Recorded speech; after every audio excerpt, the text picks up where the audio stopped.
how important is organized sports, man? When we think back to like what we're talking about, like that's how I met you, was through basketball. Yeah, definitely. And so it's like, it's crazy to think like I don't have kids, and I know you do have kids, but how important like having an organized sport is to like the development of like learning a brotherhood, learning what it's like to work really hard for something. Like it's pretty important, huh? It's so important. Like in the aspect, this kid, like, dude, that's how I met you, bro. We were the kids that, like, straight up, you remember how we met. I think it was a Black and Mild or something. It was a prime time. Prime time, yeah. You know what I mean? I was like, who wants to smoke this? Because I was just some, like, kid. And you were the new kid. Yeah, I didn't even smoke. And prior to you being the new kid, I was the new kid the year before because I had transferred from Cruces. So I remember that. I played a whole year at Oñate, and then you were the new kid because you transferred from Mayfield. Yeah. And, you were trying to get someone to smoke a prime time with you. Didn't even smoke. Which probably isn't a good move. For the sports guys. For a sports kid. That shows where I was at. I was like, I'll do it. I'll do it. I'm lonely. I remember a different basketball teammate of ours, Jared. I hope he doesn't care about this, but love him. he was I miss you. Yeah. if you watch this, we would, again, after I did the prime time with you, and then I think I smoked a few cigarettes before games with him. And looking back, I'm like, that's a terrible mentality. And when I had Coach Benji in here, we talked about that, like how I smoked before a summer basketball tournament. Yeah, for sure. And it was like I just didn't get it. Like I was there for the camaraderie for this teams. Like I didn't get like there's some dudes in here that really want to ball. And when those dudes get you on a move or they're better than you, that's when I clicked in. Like, all right, I got to get rid of some of this stuff because I want to try to match that level. Yeah, for sure. But I mean, it takes that time, of understanding when you're in there with these kids. You're like, oh yeah, man. Yeah, they're better than me, and there's a reason why. Yeah, well, I admire that, man, because I think if I can go back in time, we all play the game with ourselves with like the time machine game. Yeah, for sure. I can go back with my same mind though, like the shit we would do differently. Because I didn't value class, like I didn't value sports. I did to an extent, like. Yeah. And I was good at something, and the things that I weren't good at, I worked really hard at. But when I look back, when I see the level that some of these people played at, I'm like, man, like if I had a better mentality, like could there have been something there?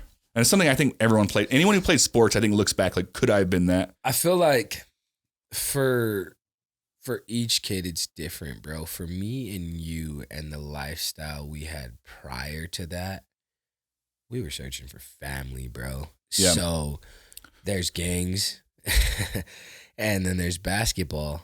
And that for us was our gang, bro. Let's be real. We made a clique off of it. We made a gang off of it. Not a gang, but a gang in the purest sense. In the sense of there was a group of us and we were always together. We were the little gang together. Not we like colors or anything in the sense like that. What I mean? But I get what you're saying though. And me and you have similar backstories growing up. You know what I mean? Exactly. I think that's part of the reason why we're still best friends to this day. Exactly. It's because we clicked with that idea. And I think you're right. I think even the other players that maybe didn't have the similar upbringing, they also had something in their life where they craved that camaraderie too.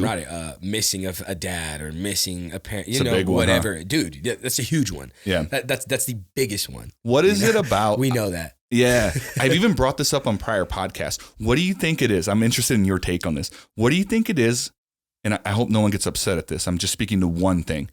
What is it about young men missing their dads? Like their dads are missing, not saying missing them literally, that end up being like some of the most ambitious, powerful, charismatic, like the go-getters, funny, like something about not having your dad around, which I'm not advocating. I'm not saying like abandon your kids. Hey, yeah. But it's weird how people that go through that, specifically young men, they end up being some of the most incredible people when they're older. Well, I mean, I wanna say yes in a sense. And I don't want to say no because we both have brothers in the same sense, and I love my brother. You know what I mean? Hey, but you know what I mean? We're not all the same, bro. There's situations that we all go through and some of us take situations differently. But do you think that not having your dad around younger in a weird way made you strive more? My brother was older when my dad passed away. He's already 18. I was 15. That's a huge difference, bro. Yeah. My mentality still wasn't developed. He's already at the point where he's kind of like, I feel grown. I don't even need a dad. You know what I mean? I'm 18. I'm trying to be a grown man now. You know what I mean? And the way we grew up, bro, I grew up so fast. I was so young already, feeling like I was an adult because I had to fend for myself and get it. You know what I mean? and take care of my mom because we moved out here and I was so young. You know what I mean? So that mind state right there, I had. He did it. He was just kind of like, oh, well, she can take care of her or my brother, or they can do their thing. I'm grown now. I'm getting ready to, you know what I mean? It's time for me to venture off already. He's, you know, you're 18. You're trying to be a grown man.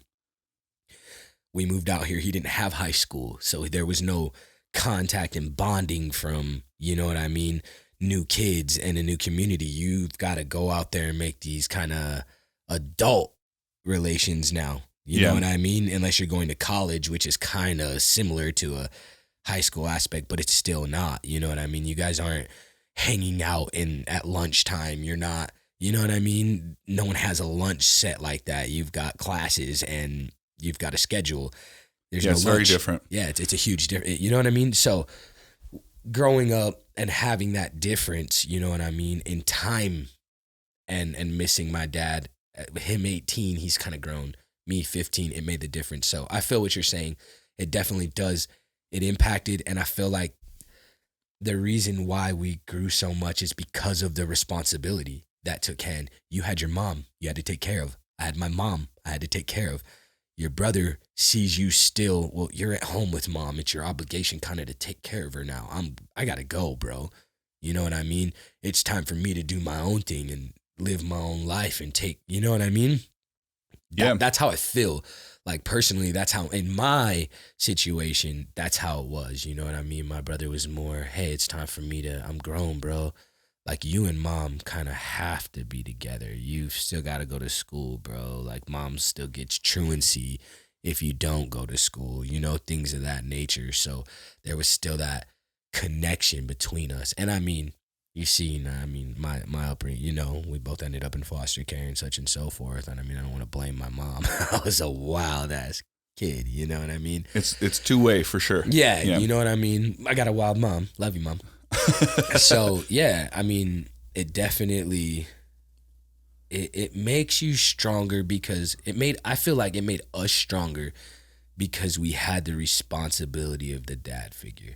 I still look at like and we have these conversations now where I still feel like I'm that provider, you know what I mean, in a sense, even if my brother's doing good and my mom's doing good and everyone's doing good, we end up at my house for Thanksgiving, you know what I mean? Mm-hmm. Or whether it's not at my house, me and Apollonia will be the ones to figure out how everything's going. You know what I mean? Polo will be the one to say, oh, okay, well, we may not be doing it here. We'll be doing it at my mom's house or whatever, but she's getting everything together. She's cooking. Like, my mom still cooks and everything, but she's basically the one who's always planning everything. If we're going out somewhere wet and wild, or we're going to Vegas or whatever the situation is, it's constantly planning through us, you know? So we're the ones who, are in that role. You know what I mean? Yeah, it's a hard thing because I always struggle with this part of me that's like, I really, really appreciate the fact that I had people like you and the close friends growing up that were able to maybe provide some of the aspect that I didn't get from my dad or a dad figure, even through foster care, some parts of it. Yeah, not everyone's that lucky. And that's why we kind of tied it into sports, right? It's like definitely. Having that camaraderie teaches you what it would be like to have a sibling thing going on with the teammates, and then also a father figure from the coach, right? It's like a weird family. And so you kind of learn the dynamics that way. Definitely. And so like, I know that you relate to that. I don't know if everyone that plays sports will relate that way, but I know we do. And so it's kind of interesting. And in a way, I look back, you know, I used to say something, and tell me if you relate to this at all. I used to say I got really lucky when people asked me, like, "Hey, like, what do you do?" Because I work in the field now. Hey, what do you do to overcome some of these issues? How do you work through your mental health stuff? How do you get over depression? How do you work with your issues, missing a parent or missing multiple parents, or all that stuff? And I didn't have a good thing to say, and I used to always say, like, honestly, I got really lucky, and I did. I still believe that to this day, that there's an aspect of luck, but I now have a new perception on what luck is.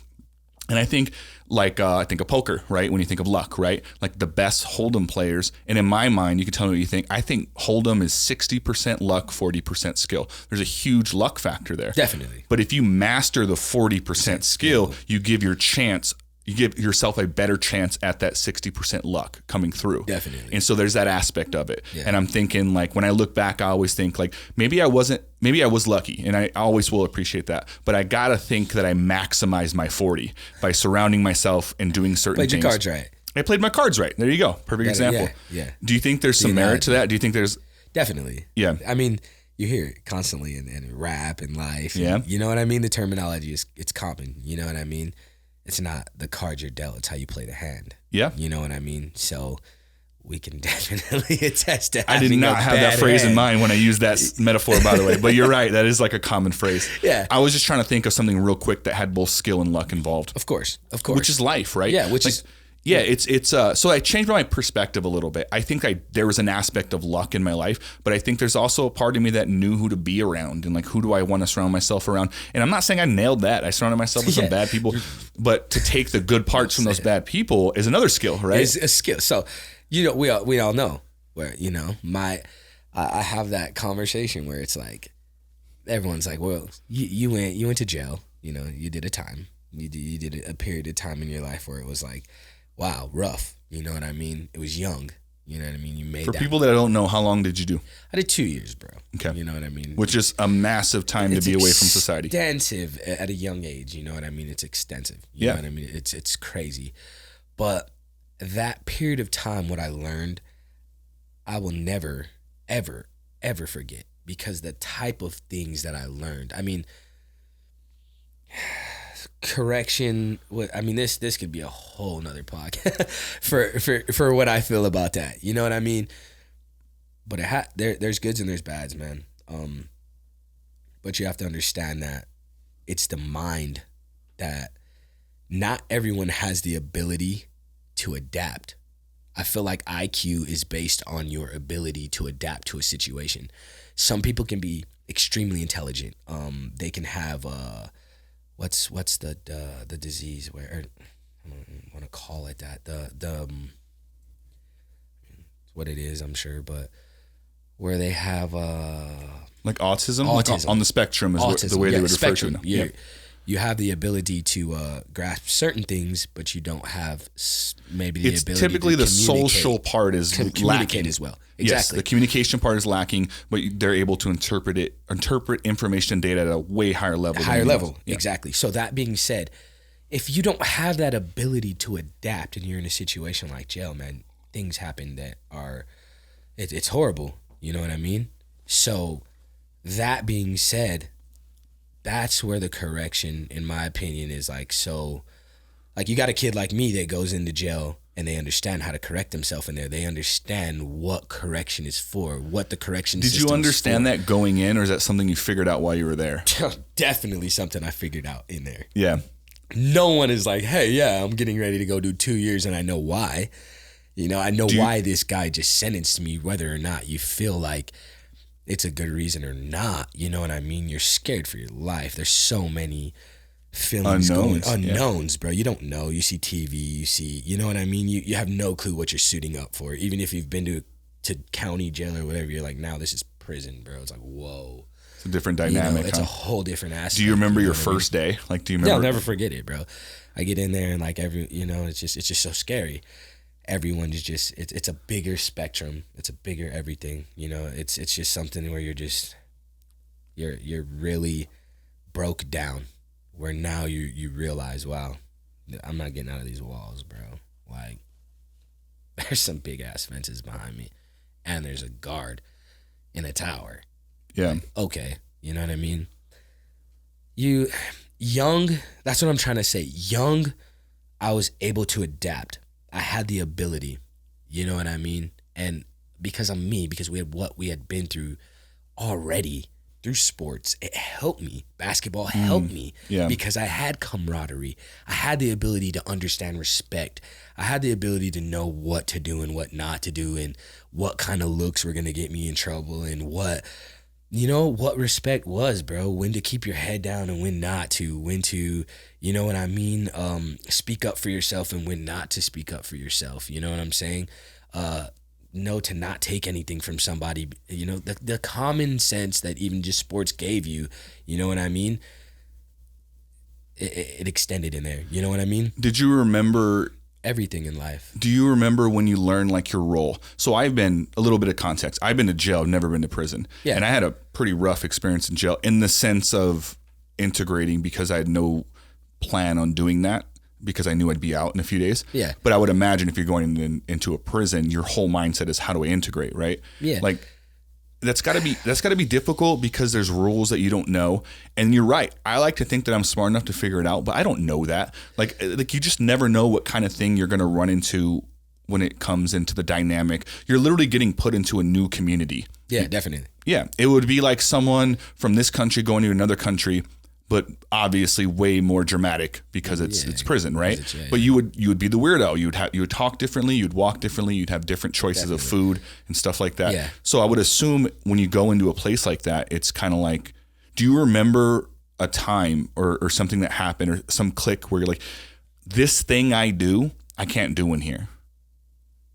Well, I mean, there's so much, bro. I know it's a hard question, but I mean, I can't be specific on the first thing that I remembered, but I can just tell you, like, I mean, there's just so many things you can't do, bro. You can't. I mean, you can't be like a free spirit necessarily, bro. What about humor? Because I feel like that would get me in trouble. Yeah, definitely. You all people. You're yeah, like, you would get beat up day one. No, because I joke a lot. There's this sense of understanding. You have you got people that you're around, man. In the New Mexico system, prison system, you're able to necessarily click up with your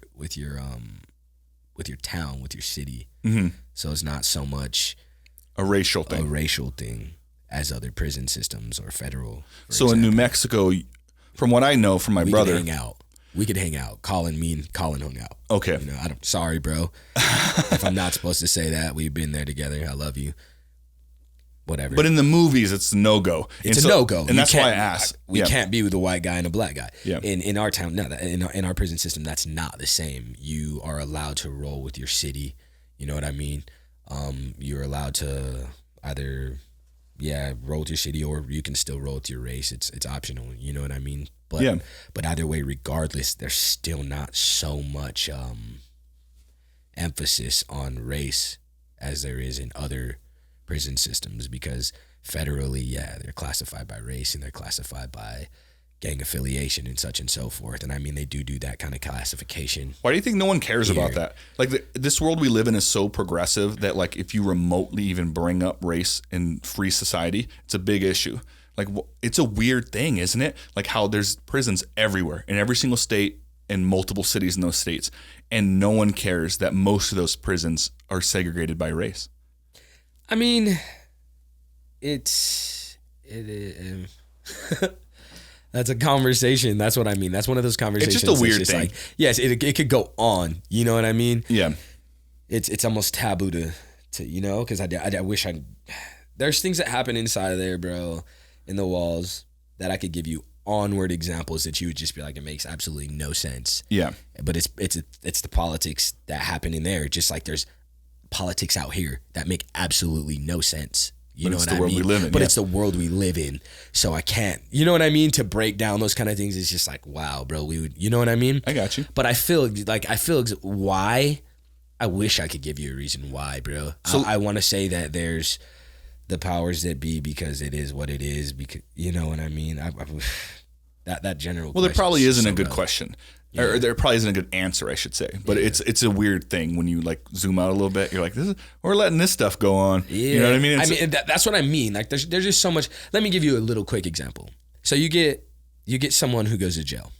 Okay, they're young, they're 18 years old, 19 years old. They're still young, man. Their brain is still being developed. So maybe they're like me, and they go in there, okay, and they know they should never take candy from a stranger. Their dad or their big brother or their friend from the basketball team, whoever, someone told them, don't ever take some like a drink from a stranger or whatever, bro, because they're probably going to want something back in return for that. You know what I mean? And whether or not they heard that or they didn't, maybe they didn't hear it enough, or maybe this person persuaded them to think that they were they had their back or whatever, you know what I mean? Mm-hmm. But generally, we know you just don't take stuff from a stranger. Yeah. Well, in there, you take something from a stranger, you catch debt, you know what I mean? That debt then turns into what? Well, I get that. I want that debt returned however I want. You know I don't want, mean? if I give you something, I don't want that same exact thing back. You just owe me one. You owe me what I want. Yeah. You know what I mean? So I'm going to give an example. Say somebody comes in who's now not a good person. You know what I mean? And it's this person's turn to put in work, as you call it. You know what I mean? Well, nah. Hey, bro, you owe me that favor. You got to do that. Well, what if you're fucking 3 months to the door and now you've got to put in that and put work your time on everything on the line, bro. You catch new charges, you're there longer, you know? So how would one avoid that? Gone. Or can you not? You can avoid that by not ever taking the... I got you. You know what I mean? So do they ever sucker the new guy into doing shit right away? Every time. And those are the kinds of things. That's what I'm trying to say. Yeah. You as a older, let's just say you're an OG in there in the pod. You're basically a politician, right? Gotcha. You're the one who sets the rules and you say, well, come on, man. We can't do this to him. We can't let him put in work for this or such and so forth. Well, so it really depends on your politician, like the dynamics. It's your job, as the person in there to say, hey, bro, nah, you can't have him doing that. You know what I mean? And have him put in that work. You know what I mean? It's your job as the OG to say, hey, look, no, you ain't getting him like that. You know what I mean? Yeah. Why not? Why isn't it done? Well, it could very easily be done by that OG. Well, because you have to let that kid learn his lesson. That's life. Yeah. And if I go over here and wipe his ass when he's already been in prison, fucking up. Yeah. And now you're going to fuck up in prison. What happens when you go home, buddy? Yeah. You know what I mean? And it's like, damn, dude, are you really going to let me do that and stay an extra 18 months? It's the aspect of politician. It's like, wow, am I learning the lesson? Is it politics? Is it? And that's where it's so defined. It's like, where do you define, you know what I mean? Mm-hmm. Who makes that decision? As the OG, you've got to consciously do that. So you're like, wow. Now what do I do? You know what I mean? Do I let this kid go or do I let him, you know what I mean? Do I tell this other dude, no, he's not going to do that. Even it's crazy how it's like he caught the debt, because then you as an OG now have to take this guy's debt. Yeah. There's a system. You know what I mean? It's a wild, lot. man. It's wild. So it's life. You know what I mean? And you know that's how it works in the politics of the real world as well. It's just on a different scale and a different stage. So kind of the powers that be we were talking about earlier. There's your answer. Yeah. It is what it is. And we were kind of talking about that earlier because we had talked about the legalization of weed. And so we'll transition into that a little bit. Okay. Because we were talking and you were about to say some cool stuff. And I was like, save it for the podcast. Wait for the podcast. Because we were talking about federal laws, right? So a lot of states are legal now for marijuana. Yeah. And I told you it's only a matter of time, right, before it's legally federally.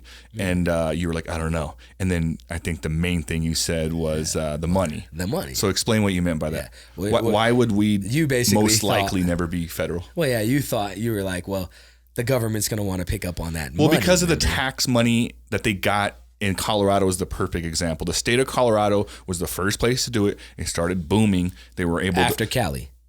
No, Colorado's one. Was it? Yes. It was number one, patient zero. And then California did it. But they were able to use Colorado's a perfect example because I was watching a documentary on the amount of money they made in the first year alone. They were able to rebuild schools, roads. They did so much infrastructure to the state that other states started picking up on it. I don't know the order from there, but I know California and then Washington and Oregon were the next. That stayed those for a while, and then New Mexico's now in there, and there's a bunch of others. Nevada, Arizona. And so my thought was, and it's funny because we're essentially on the same thought. I'm like, these politicians are so greedy, or the states, whatever you want to call it, they're going to want to legalize it now because they now see the money in it. And you made a different point. What was that point? My point was that, I mean, you got the systems, the prison systems. You have the federal system, you know, where there's people still going to jail over weed.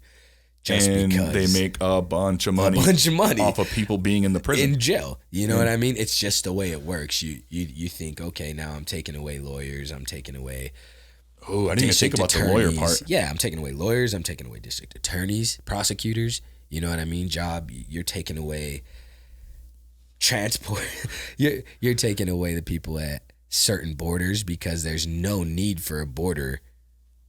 Check another extra 600 miles in if you've got one 300 miles in. You know what I mean? That border is for one reason. So and we're getting lost in a thought here, but I was just thinking, like, there literally is no way we would ever have this. It would not survive if there was nothing to put people in jail for. Exactly. Let's say they did eliminate. Let's play out a weird utopian situation where they're like, you know what, we're done. We're not taking people to jail for weed anymore. I think they would just find some new thing to overly charge people with, because there's a very high incentive to keep people in prison. There is. So you would think that there'd be some new thing, whether it's a drug, whatever, something silly, that they would just crack down on that just to keep them full. I mean, it's definitely, yeah. it would work. It would. I mean, that's the way. You can't mess with people's money. And when there's a high stream of money, that's at the end of the day, we all don't like to admit that. Everything. It comes down to money. And when you take someone, pharmaceuticals is a big one. Everything. So that's why they didn't want to legalize weed in the first place, is because they made so much money off this other stuff. Everything else, yes. Bro. And so it's we know the beneficial health facts of weed. It goes back to the money. It's insane. It goes back to that. You know what hemp does instead of cotton? It's insane. Nope. Outlawed for the longest time. Yeah. And it's biodegradable. They can make straws out of it. We're in a big thing where they make paper straws now. Yes. They used hemp. Yes. All these years they could have done that. It could have been done. And you could have done it with, it didn't even have to have THC. Which hemp doesn't, right? Yeah, you could have done it with CBD. You just outlawed the entire plant. Yeah. But it's wild, man. And on one of the old podcasts, we're talking about how they used to prescribe heroin. Like, that was literally a prescription. You know what I mean? And so it's like and now they literally have. It's essentially still prescribed. They just call it something different. Yeah. It's a big. I mean, it's the world, bro. You have the petroleum industry. You have free energy. You have, you know what I mean. Everything is on a scale of money, man. We all, depending on how you feel and how deep you've dove into conspiracy theories or how intelligent you are when it comes to theories on Nikola Tesla. You know what I mean? It's whatever you've looked at. You know what I mean? The common person our age, man, today in society is opening their eyes in a different level, man. We're not. I think some people open their eyes too much, though. Definitely. I think there's an outrageous, like, where you're supposed to be outraged. Free thinking. I mean, but can you ever? You can say that there's too much knowledge being kicked out. I wouldn't even say that. But I get what you're saying. I would say it's the interpretation. Now we have even more knowledge because the internet's so popular. I can Google anything you ask me right now. I'm so connected. I can even ask my grandpa, and I'm making something up, that lives in Europe in 1 second because we have FaceTime and Skype, right? So whatever that. I think there's an overload of information, which is a good thing, but no one's teaching us what to do with it. And so we find our own ways to do with it. That's why conspiracy theories are all-time high. Because no one taught us what to do with information. We're just so hungry for it. And now that it's readily available, we're just so submerged with it that we're confused. It's hard to filter. Yes. Very hard to filter. So that being said, I mean, that's one of them instances again. And I didn't even get a touch on that earlier all the way of being able to adapt, bro, of your level of intelligence. You have to know what information you want to take in and what information you want to filter out. You know what I mean? I feel like I was like 14 when I saw Zeitgeist. Yeah, that was a big one. They even did a sequel. Yeah, changed my life. You know what I mean? If you haven't seen it, I don't, you know. They did two of them, but the one you're referring to, I'm assuming, is the 9/11 one, right? No, Zeitgeist. I saw a complete. So there's multiple episodes. But they got famous for the Building 7. So they had the 9/11 theories. They had the Jesus theories. The Masons and the Freemason theories. And then they had the Illuminati one. And then so they're conspiracy theories. They're well, but that's not even like a bad word anymore. A lot of these conspiracy theories have come out to be true. Yes, I don't feel like Zeitgeist was so much of a conspiracy. But that's what it would be labeled as back then when it was popular. Yes, definitely when we were watching it. But yeah, I don't know. it's all knowledge that you're able to get. I feel like Spitums might have been he was the main guy. Showed me he was the guy. You know, he was the one that just gave us so much endless amounts of knowledge and was like, go read the Quran. That's how I found out about it. Yeah, all of us. You know what I mean? I'm sure through him. I was so young, and my mind was being developed so much that it was just like I had so many concepts in my head of what is what and where is where, to where being young, I had the ability of just watching Zeitgeist and being like, you know what? I'm going to take what I want from this and not all of it right away. You're mentioning something earlier when we're talking about the prisons. What were you saying? So basically, we were talking about the ability to adapt, bro. Yeah. And I wanted to touch back on it because I felt like I didn't clarify, like, you know. Sure. Yeah. What I was trying to say. Like, some kids, some people have the ability to get into situations and just have that higher level of energy and be like, nah, bro, something's not right here. And in any situation, I mean, nothing's right in prison. You're in prison, bro. Everything's taken away from you, but you still have that sense of, all right, there's that group and there's that group and there's things that I should stay away from and things that I shouldn't. And you know, it's like when you get in there, everyone's lost. It's like you said, you're all foreigners. You know what I mean? And you have to adjust and you have to adapt. And I feel like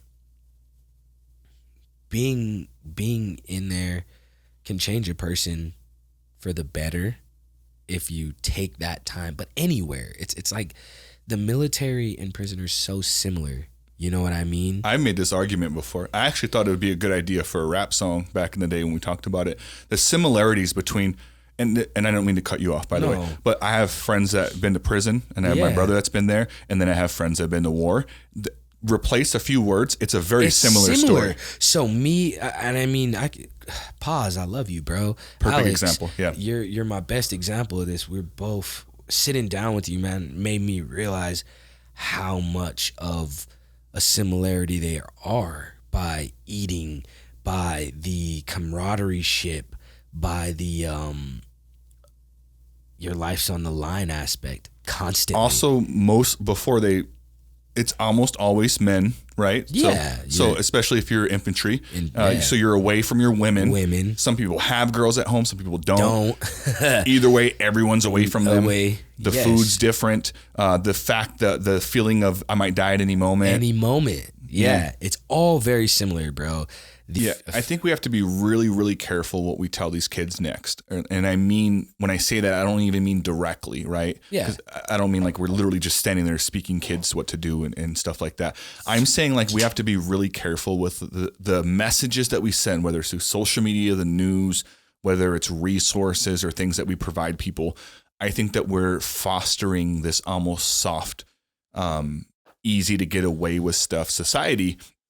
And I'm really concerned about it, man. And we talked earlier, it's kind of funny how all these topics blend together. We started talking about how we met in school, sports, prison, all this stuff. All the time. So this kind of blends into the next thing that I wanted to talk about, which, and me and you talked about this a little bit before the podcast, like the amount of school shootings that's happened over the last few years, right? Yeah. And there's a huge argument with people that are saying that, usually the conspiracy theorists, which we also cover a little bit, that are saying like, well, this has always happened. It's just more publicized, right? And I think there is a truth to that, but I don't think it's the whole truth. But we've literally seen a massive increase of violence, specifically in schools. And I remember metal detectors at school. I remember like talking to a kid. I had Mr. What's the tall teacher from Oñate? Mr. Souls, I think his name was. Yeah. He had the dual class. So a lot of people took his class that were behind, which were a lot of kids that were troubled kids, which I was in that class. Just calling myself out. And I had that class with a kid that was arguing about how he brought a knife to school. I'll never forget this kid. He And I'm a jokester, which is why we were talking about this earlier in jail. Yeah. So I'm in this class because I need extra credit to pass the class. And he's in the class because he got suspended an entire semester for bringing a knife to school. And so on the first day of this class, we're all introducing ourselves and trying to get to know each other. A few people that we know, which I won't put them out there, were in the class. And this one kid who neither one of us, I don't know him, so I'm assuming you don't know either, gangster kid. He ends up saying, like, I don't want to fucking be here, and like he was kind of negative. Yeah. And he ended up he stood up for, this is his introduction. He's supposed to go, hi, my name's Kevin, or whatever his name was, and I'm here because I want to be a better student. Yeah. And he goes, man, fuck this class. Like, I shouldn't be here. Like, I don't get what I did wrong. Like, just because I brought a knife to school, like everyone wants to act crazy. And joking, because that's what I do, I was like, yeah, I mean, like, what the fuck is the world coming to when you can no longer bring your knife to school? And like everyone laughed, including the girl that was sitting next to him, which I think he liked. And he got so mad at me. He's like, what'd you say, bro?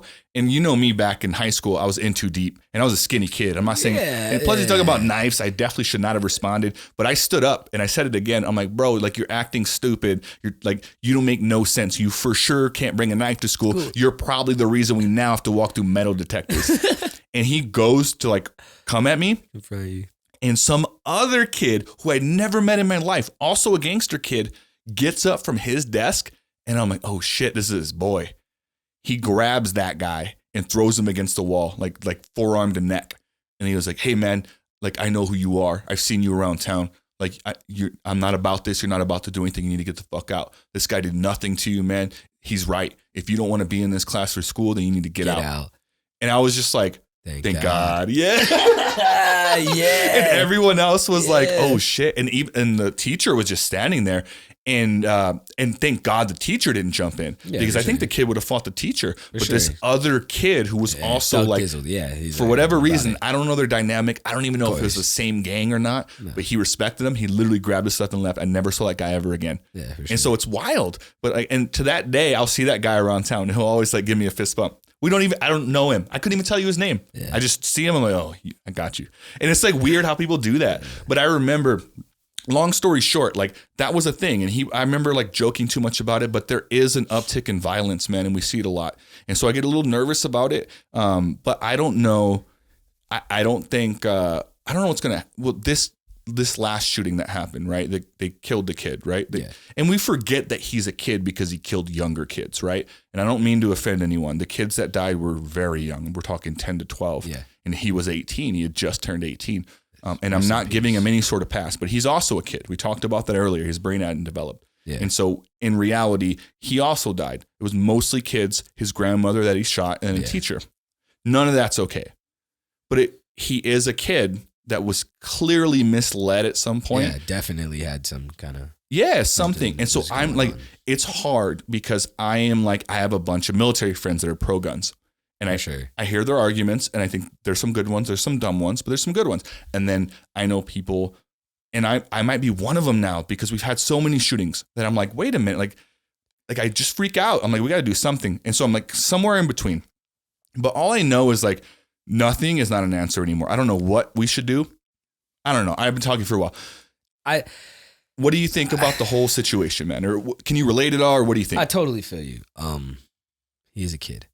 He is a kid. A very misled kid. The whole topic of conversation we've been on today has been kids in bad situations, man. Yes. And, so who better to speak about it, right? Yeah. Not that we've ever done this, but we can relate to the aspect of being a little lost, right? Lost, very lost, and making bad decisions. Not to that extent at all. You know what I mean? But where is mental health is such a... I have a best friend. I don't want to say his name. Sure. You know what I mean? But has schizophrenia. Taking care of him now that's why I got into home health care therapy. Okay. Or in the field, you know what I mean? I figured with my mom catching her illnesses and with CB, there it goes. That's how it goes, right? Being in his level of insanity. I don't want to say insanity. It's hard. mental illness is such a big problem, bro. You don't really have that time frame to know when it's something small to something just so big. You know what I mean? That explosion time. People don't realize. People respond differently. I almost wanted to touch on it earlier. I saw a video and it was like a girl and she's conversing and she's talking about like how our parents don't really, they train us to do the dishes and go to school and do our hair and clean our clothes and drive our cars and all the nest, like, you know what I mean? The bare necessities, but they don't teach us that you got to get credit and you got to have financial literacy and you got to be in control of your emotions. And that right there, so much in today's day and age, you have such quick TikTok type 30-second videos that even our relationships are turned into a quick fight and then quick happiness. Yeah. And then your kids take that quick fight and quick happiness and they're learning off of that. And so their interactions with each other are the same way, you know what I mean? And no one's teaching them that when you're at your job and you respond that way, when you decide that you're mad and your boss don't like that, fires your ass, and now you can't go back to work and you lost your job and now you got to come back home and live with your mom or me, and now your friends are looking at you like a bum because you're living back with your mom and dad and you're 30 years old. No one taught us young that that wasn't the right path. And no one taught us young that it's okay to celebrate having a business, but wait until you're in the positive numbers. Don't wait until you got this grand opening and you're happy about the grand opening. You know what I'm saying? You're like, oh yeah, I'm a businessman. I just got debt. Because that's what you're doing. Essentially, you're just signing up for debt when you start your business off. You know what I mean? No one told you that you need to wait 6 months and get your money back and be celebrating that. You know what I mean? You just got, I'm going to cut the ribbon for my grand opening. You know what I mean? And now I'm this baller. I've created this facade in my head that I'm this baller, I'm this boss. But you didn't create the facade in your head that you had debt. You know what I mean? And now you're getting out of debt that you just created. Well, I think you're hitting the nail on the head when it comes to like people that have mental health issues in general.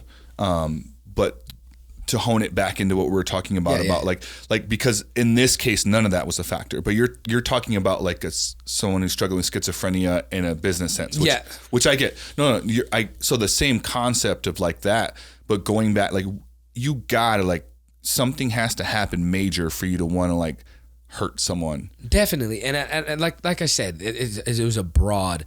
I can't. What that kid took, to touch back on concept of what we were talking about originally. I was just usually playing analogies, obviously. There's no you can't make an excuse, but what I'm saying is there's it's just so hard to define the time frame of when someone's mental illness went from something so simple as, okay, this kid was 18. I believe my friend developed schizophrenia at 22. He was absolutely normal until then. He taught me how to money manage. He taught me how to communicate in big groups of people, because I was that kid who was like, I'd rather just sit in the corner because everyone just kind of stares at me like the black kid and I don't want to be that guy. You know what I mean? He's like, bro, no one cares. You know what I'm saying? It's irrelevant. Get over that shit. They're going to stare at you anyways because you're handsome. You know what I mean? And I was like, way to be humble, Tony. Yeah, like, okay.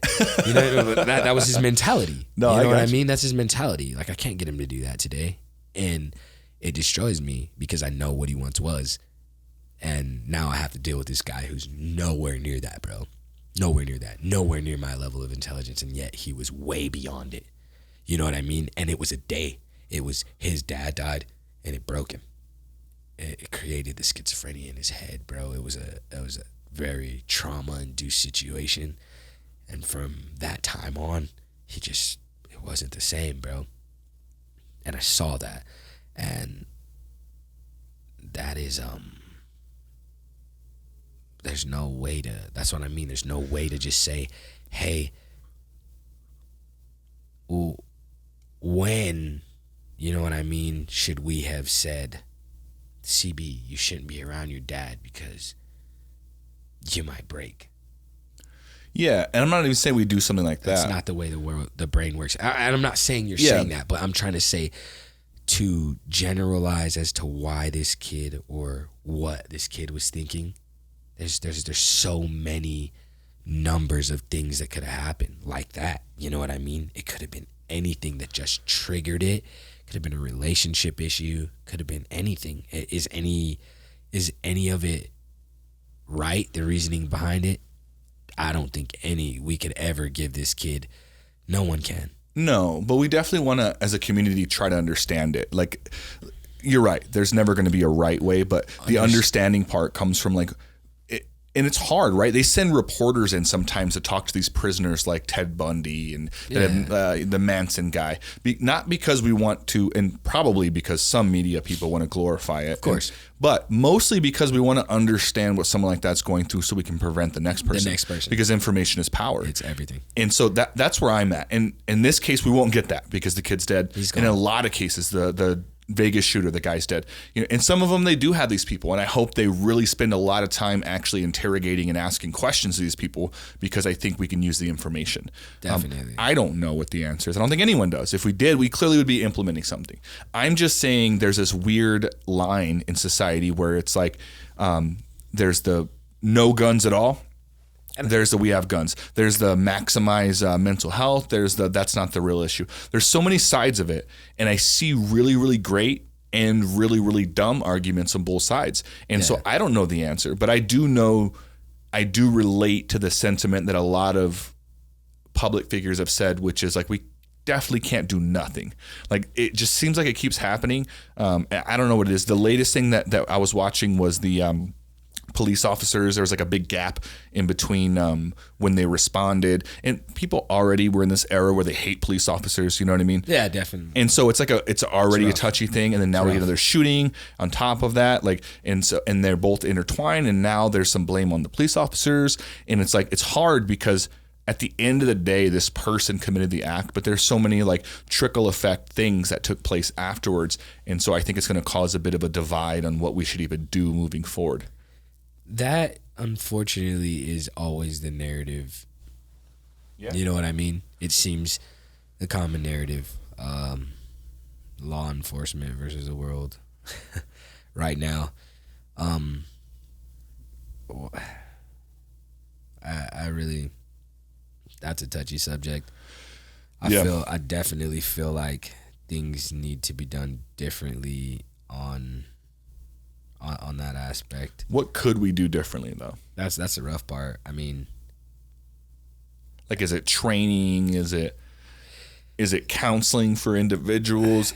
Do we all just kind of know all the symptoms and recognize it? I met some shady people that are cops. That wasn't what I was going to say, but yeah, well, I'll say it. I've met shady people that are cops. Well, there's documentaries about shady cops. Yeah, that are I've met shady people that are normal people. I met shady people. What do I do with that information? Because if they do nothing, it means nothing. Life goes on. We just knew a shady person. But if we knew a shady person and he does something bad, or she, and they know that you knew that, then all of a sudden you become someone that didn't speak up. And so it's like a weird thing. Like, what do I even do with this information? So, I mean, it depends on your situation. If we're, in a sense, we're referring to the girl who had the information from the young man, who was she was kind of didn't know what she had.